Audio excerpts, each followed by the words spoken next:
शिवाय। शिवजी सदा सहाय। ओम नमः शिवाय। गुरुजी सदा सहाय। जय गुरुजी। अथ श्री शिव महापुराणे सप्तम्या गायव्य संहिताया पूर्वभागः। अथ सप्तमोऽध्यायः। मुनय ऊचुः कालादुत्पद्यते सर्वकालादेव विपद्यते न कालनिरपेक्षं हि कच्चिद्विद्यते यदस्यान्तर्गतं विश्वं शश्वत्संसारमण्डलं सर्गसंहतिमुद्राभ्यां चक्रवत् परिवर्तते ब्रह्मा हरीश्वरुद्रश्च तथान्ये च सुरासुरा यत्कृतां नियतिं प्राप्य प्रभवो नातिवर्तितुं भूतभव्यभविष्याद्यैर्विभज्य जरयन प्रजा अतिप्रभुरिति स्वैरं वर्ततेति भयङ्करः क एष भगवान् कालः कस्य वा वशवर्त्ययं क एवास्य वशेनस्त्या कथये तद्विचक्षणा। वायुर्वाच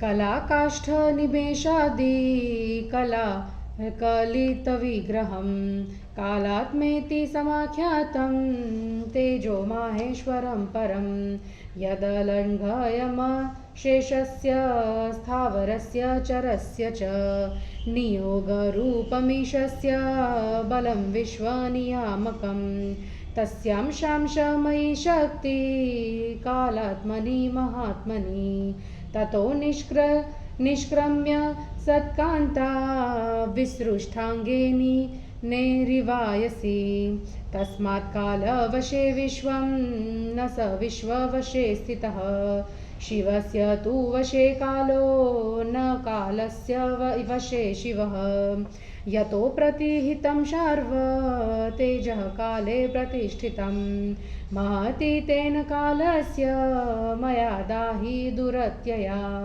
कालं प्रज्ञाविशेषेण कोतिवर्तितुमर्हति कालेन तु कृतं कर्म न कञ्चिदतिवर्तते एकच्छत्रां महिं कृत्स्नां ये पराक्रम्य शासति तेऽपि नैवातिवर्तन्ते कालवेलामिवाब्धयः ये निगृह्येन्द्रियग्रामं जयन्ति सकलं जगत् न जयन्त्यपि ते कालं कालो जयति तानपि आयुर्वेदविदो वेद्यात् सत्त्वनुष्ठितरसायनः न मृत्युमतिवर्तन्ते कालो हि दूरतिक्रमः श्रियारूपेण शीलेन बलेन च कुलेन च अन्यञ्चित्तन्तयते जन्तुः कालोऽन्यत् कुरुते बलात् अप्रियेष्वप्रियेष्वेव व्यञ्चिन्तितसमागमे संयोजयति भूतानि वियोजयति चेश्वरः यदेव दुःखितः कञ्चित् तदेव सुखितः परः दुर्विघ्नेय स्वभावस्य कालस्याहो विचित्रता यो युवा स भवेद्वृद्धो यो बलीयान् स दुर्बलः यः श्रीमान् सुपिनिः श्रिकः कालश्चित्रगतिर्द्विजाः नाभिजात्यं न वैशिलं न बलं न च नैपुणं भवेत् कार्याय पर्याप्तं कालश्च ह्यनिरोधकः ये सनाथाश्वदातारो गीतवाधैरुपस्थितः ये चानाथा परान्नादः कालस्तेषु समक्रियः फलन्त्यकालेन रसायन आनि सम्यक् प्रयुक्तान्यपि चौषधानि तान्येव कालेन समाह्यातानि सिद्धिं प्रयान्त्याशु सुखं दिशन्ति नाकालतोऽयं म्रियते जायते वा नाकालतः पुष्टिमग्रामुपेति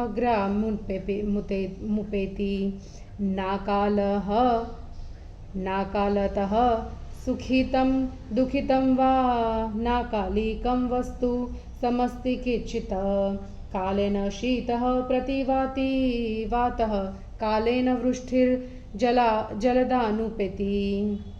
कालेन चोष्मा प्रशमं प्रयाति कालेन सर्व सफलत्वं वेति कालश्व सर्वस्य भवस्य हेतु कालेन सस्यानि भवन्ति नित्यं कालेन सस्यानि लयं प्रयान्ति कालेन सज्जीवति जीवलोकः इत्थं कालात्मनस्तत्त्वं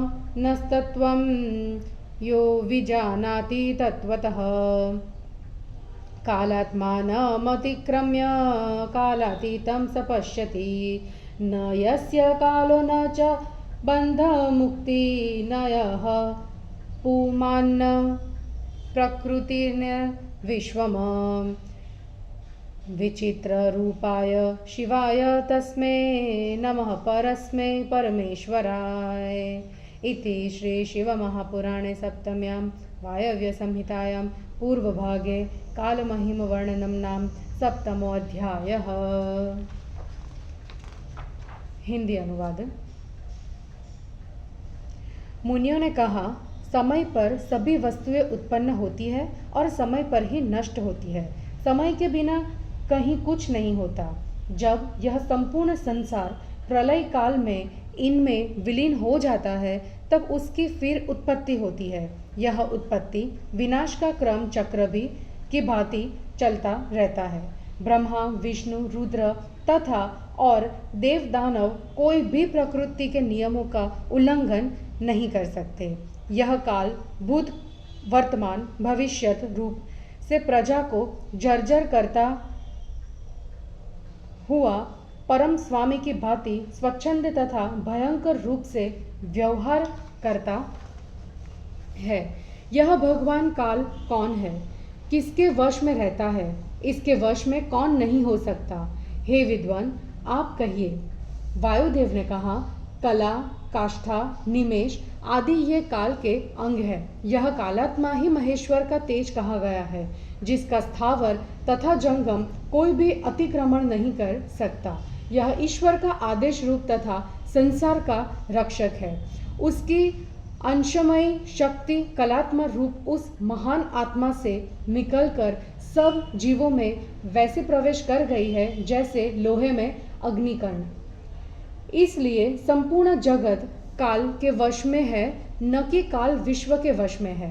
काल शिव के वश में है, किंतु शिव काल के वश में नहीं है, जिस कारण से काल में शिव जी का अप्रतिहत तेज प्रविष्ट है। इसीलिए काल की इस महती मर्यादा को कोई मिटा नहीं सकता।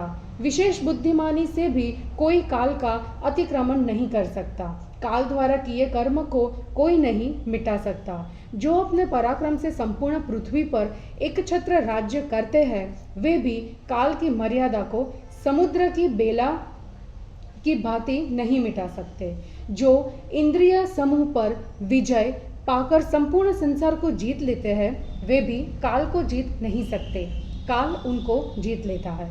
आयुर्वेद के जानने वाले तथा रसायनों का प्रयोग करने वाले वैद्य भी मृत्यु को टाल नहीं सकते, क्योंकि काल महाबलवान है। लक्ष्मी मतलब धन, रूप, शील, बल तथा कुल से प्राणी कुछ और सोचता है, किंतु काल बलपूर्वक कुछ और ही कर डालता है। जिनको सोचा भी नहीं गया था, ऐसे प्रिय अप्रिय व्यक्तियों से भेंट, ऐसे स्थानों की यात्रा करना या उनसे हटाना काल भगवान ही करता है। जिस काल में एक दुखी है, उसी समय दूसरा सुखी है। अतः काल का स्वभाव और गति नहीं जानी जा सकती। जो आज युवा है वह वृद्ध हो जाता है, जो बलवान है वह दुर्बल हो जाता है, जो धनवान है वह निर्धन हो जाता है। हे ब्राह्मणों, काल की गति विचित्र है। जाति, शील, बल, निपुणता यही कार्य को पूरा करने के लिए पर्याप्त नहीं होते। काल सबका निरोधक है, जो सुरक्षित है, दाता है, गाना बजाना सुनते हैं, और जो अनाथ है, दूसरों का अन्न खाते हैं। समय का व्यवहार उन सब से साथ समान है।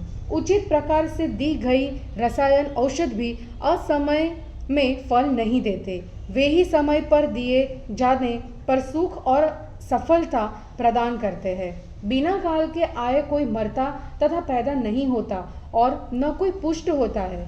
बिना समय के कोई सुखी दुखी नहीं होता। अतः काल के समान कोई वस्तु नहीं है। समय पर ही ठंडी हवा चलती है, समय पर ही बादलों से वर्षा होती है। गर्मी भी अपने समय पर शांत होती है। सब काल से ही सफल होता है। सबकी उत्पत्ति का कारण काल ही है। समय पर ही फसलें होती है, समय पर ही फसलें कटती है।